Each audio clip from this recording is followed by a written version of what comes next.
Même au fin fond de la campagne, tu peux trouver des ballons. Tu trouves plus facilement des ballons qu'une boulangerie ouverte. C'est 24/24, 7 jours sur 7. Il y a eu assez de jeunes qui ont consommé pendant un temps régulier. Maintenant, on voit les conséquences.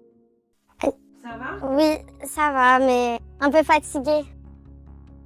Je suis en rééducation pour le protoxyde d'azote. Au début, c'était pour rire, tout ça. C'est très convivial. Et il y a eu des moments où je me retrouvais à en faire seule, chez moi. Si j'avais pas mes ballons, je pouvais pas dormir.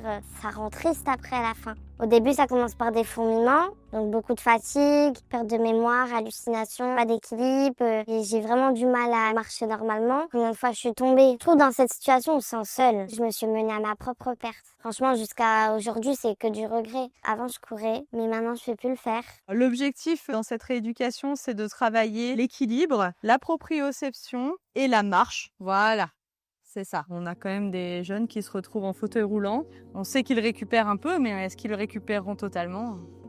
C'est la grande question. Faut pas que j'arrive à plier le genou. Ok. D'accord? Allez, on y va. Fort, fort, fort, fort, fort. Ouais, bon, j'arrive un peu quand même. Oui. Il y a une explosion de la consommation. Ça, c'est sûr et certain. Donc, au départ, ce serait 1 ou 2 cas par an. Maintenant, nous sommes facilement entre 10 et 15 cas. Puis 1 mois et demi qu'on travaille et là, on voit les résultats.